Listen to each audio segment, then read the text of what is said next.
को आगे बढ़ाने वाले आदरणीय शैलेंद्र शर्मा जी, आदरणीय केदार कश्यप जी, आदरणीय भूपेंद्र पटेल जी सभी एक साथ आज इस प्रेस कॉन्फ्रेंस में विराजमान हैं और सभी भारतीय जनता पार्टी के वरिष्ठ नेतागण, आदरणीय जिला भाजपा के अध्यक्ष अशोक साहू जी विराजमान हैं।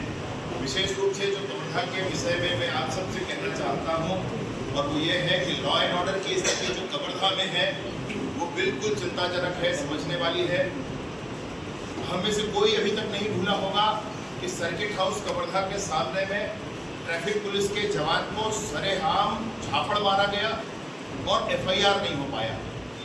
मैं आपसे कहना यह चाहता हूं कि कवर्धा में जिस समय भगवा ध्वज का अपमान हुआ था, मुख्य मार्ग पर सरेआम तलवार लहराते हुए लोग चले, उनका वीडियो वायरल हुआ, उस पर जांच की मांग की गई, न्यायिक जांच की मांग बारंबार की गई, कोई जांच उस पर आज तक नहीं हुआ, किसी ने कुछ नहीं सुना उसके बारे में।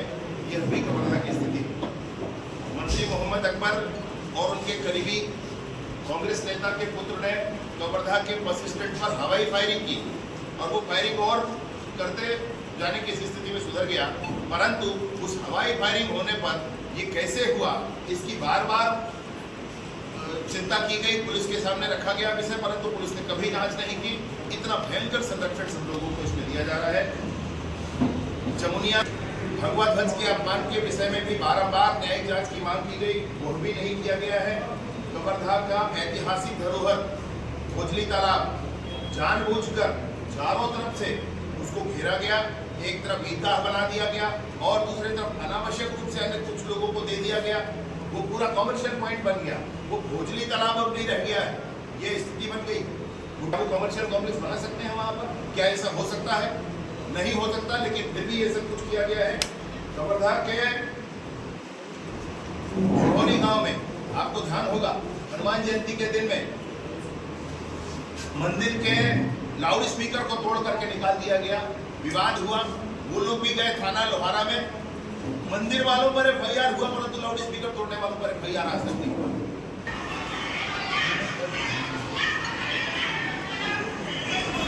इस सब का कवरेज आपने भी बहुत अच्छे से किया है, आपकी भी बात नहीं सुनी गई। मीडिया को तो जेब में है ये माना जा रहा है। कवर्धा में मीडिया को मैं आपसे कहना चाहता हूं कि जेब में है ऐसा माना जा रहा है, ये उनका स्टेटमेंट है, इनके बीच के लोग बोलते हैं। इनके खिलाफ एफआईआर नहीं की गई। वो महिला आज आई हुई है यहाँ पर डॉक्टर साहब से मिलने के लिए और ये बताने के लिए कि ऐसा ऐसा हुआ है। मैं आपको एक और विषय कहना चाहता हूँ कि रातों रात यहाँ पर अवैध उत्खनन हो रहा है और उस अवैध उत्खनन के लिए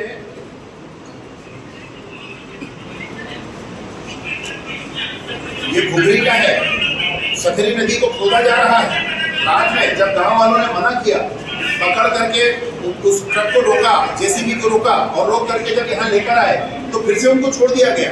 कोई कार्रवाई आज तक नहीं की गई, ना पुलिस ने कार्रवाई की, ना माइनिंग वालों ने कार्रवाई की। गांव वाले दोनों की जगह जाते रहे, कहीं पर कोई कार्रवाई नहीं की गई। ये कैसा शासन प्रशासन चल रहा है? सैकड़ों लोगों के ऊपर, हम लोगों के ऊपर एफआईआर है, हम लोगों को जेल काटा भोगना पड़ा है। ये सब हमारे साथ भी हुआ। कवर्धा में मोहम्मद अकबर के मंत्री बनने और विधायक बनने के बाद कवर्धा की पीड़ा बढ़ गई है। कवर्धा में भयाक्रांत है, कवर्धा के लोग, कवर्धा में भय का माहौल है और ये बिल्कुल नहीं होना चाहिए। इस परिवर्तन यात्रा के माध्यम से वो ठीक किया जाएगा। मैं आप सबके बीच ये रखना चाहता हूँ और उसके समापन के कारण में हमारी परिवर्तन यात्रा का जो मूल उद्देश्य है, एक प्रदेश की वर्तमान परिस्थितियों से जनता को अवगत कराना, जनता के बीच जन जागरण का काम।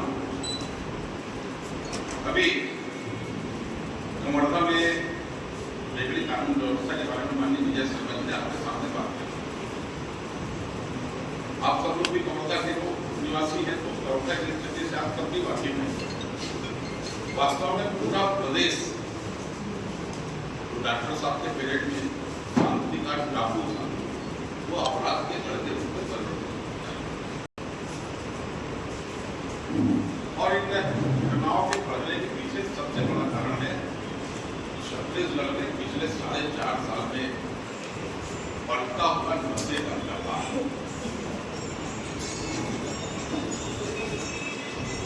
जन घोषणा पत्र में शराबबंदी का वादा था,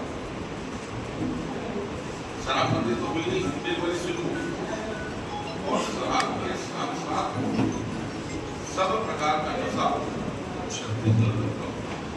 जो लोग दलित थे उसमें वहाँ के स्थानीय विधायक से जुड़े हुए परिवार के एक बालक को बचाने का प्रयास किया जा रहा है, मुझे इसका गिरफ्तारी नहीं।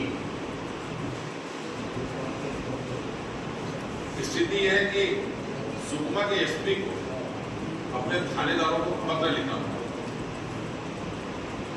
क्षेत्र में धर्मांतरण बड़ी संख्या में हो रहा है और इससे जिले की कानून व्यवस्था की स्थिति बिगड़ सकती है। आपसे चर्चा करने का पैदल यात्रा में हमारे सभी प्रदेश के वरिष्ठ साथी आए हैं। श्री रतन जी के नेतृत्व में, केदार जी के नेतृत्व में ये यात्रा सतत चल रही है। आज जहाँ विजय शर्मा जी, डॉक्टर सियाराम जी, उनकी उपस्थिति, अशोक राहुल जी और सारे हमारे वरिष्ठ साथियों की उपस्थिति, ये परिवर्तन यात्रा के उद्देश्य के बारे में श्री रतन जी ने बताया। इसका टैगलाइन ही है, संदेश इसमें छिपा हुआ है परिवर्तन यात्रा के, बदलवो बदलवो ये दारी बदलवो, भ्रष्ट सरकार का बदलवो। बदलना क्यों जरूरी? भूपेश सरकार को छत्तीसगढ़ से बदलने का समय आ चुका है और छत्तीसगढ़ के जो आज पौने 5 साल में हालत हुआ है, जिस छत्तीसगढ़ की पहचान मुख्यमंत्री खाद्यान्न सुरक्षा योजना में गरीबों को फीड करने का था, जिस छत्तीसगढ़ में डेवलपमेंट के नाम से हिंदुस्तान में चर्चा होती थी कि किसी राज्य की श्रेणी में छत्तीसगढ़ जा रहा है, शांति घटना को छत्तीसगढ़ सड़कों का जाल बिछाने का 30,000 किलोमीटर वर्धा और पंडरिया के लोग गवाह हैं, मिट्टी की सड़कें हुआ करती, चलने लायक सड़क नहीं था। यहां से दलदली तक चले जाओ, जिस दलदली में 6 महीने जाना मुश्किल होता था, आप गिरते बारिश में जा सकते। ये इंफ्रास्ट्रक्चर किसने दिया? यहाँ का कलेक्टर, यहाँ का जिला पंचायत भवन से लेकर घर दलदली से लेकर हवेली बरगा से लेकर किशोरपुर से लेकर कुआ गली से लेकर जिन सड़कों में चलना दुभर होता था, आज इन सड़कों का जाल बिछाने का काम हुआ है।